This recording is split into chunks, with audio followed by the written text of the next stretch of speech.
এনেকুৱা কলপাতত দিয়া ভকুৱা মাছ আপোনালোকে খাই পাইছেনে নাই? বলক আজি ইয়াৰ ৰেচিপিটো শ্বেয়াৰ কৰোঁ। খাবলৈ বিৰাট বেছি ভাল লাগে আৰু বনাবও ইজি। পোস্তটো, সৰিয়হ আৰু এয়া কাজু ভিজাই দিম এতিয়া। মিক্সিত মই সৰিয়হ, পোস্তটো আৰু কাজুখিনি দি দিছোঁ আৰু লগতে দিম এয়া আদা আৰু নহৰুখিনি আৰু এইখিনি পেষ্ট বনাই ল'ব লাগিব। চ' এয়া পেষ্ট একদম স্মুথকৈ পিচি লৈছোঁ। কলপাত কাটা আমাৰ ষ্টাইল চাওক না, ঘৰৰ ভিতৰৰ পৰা সেই কলপাতৰ গছটো লগ পায় আৰু আমি এনেকৈ কাটি ল'ম। এয়া মায়ে কলপাত কাটি আছে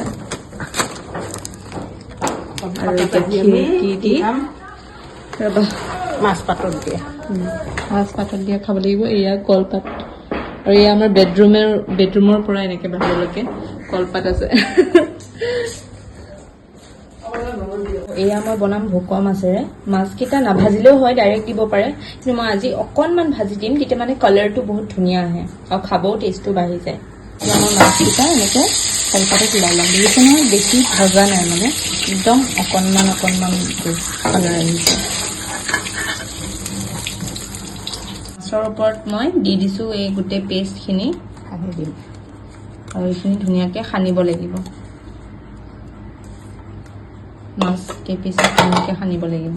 তাৰ ওপৰত দিম নিমখ আৰু এই পেষ্টখিনি ধুনীয়াকৈ সানি দিব।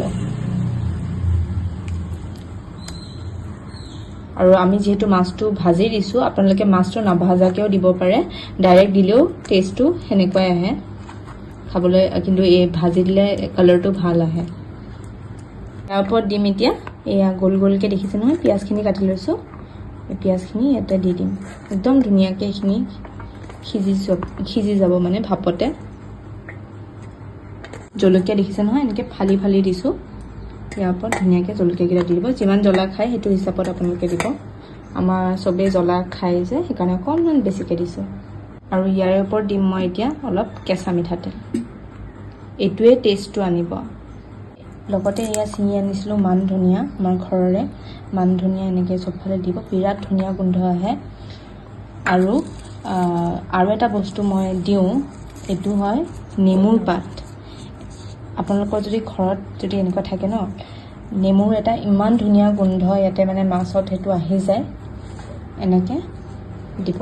বাছ এইখিনিয়ে বস্তু। এতিয়া আমি এইটো ধুনীয়াকৈ পেক কৰিব লাগিব। আমি একো বেলেগ সূতাও ব্যৱহাৰ কৰা নাই, এইটো কলগছৰে এনেকৈ থাকে নহয়, সেইটোৰে দি এনেকৈ বনাই লৈছোঁ টোপোলাটো। এই পাতিটোত আমি এইটো প্ৰেছাৰ কুকাৰত একদম জোখমতে হৈ যায়, এইটো পাতি এইটোত আমি ভৰাই দিম। টোপোলাটো এনেকৈ মই প্ৰেছাৰ কুকাৰত ভৰাই দিম আৰু তলত মই পানী দিছোঁ।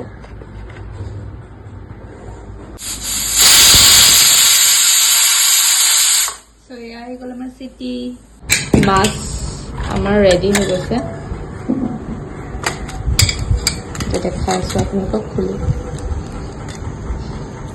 জল্দি জল্দি অপেন কৰো, দেখাও। পাতত দিয়া মাছ মই খাই বিৰাট ভাল পাওঁ। আৰু এয়া অ' মাই গড,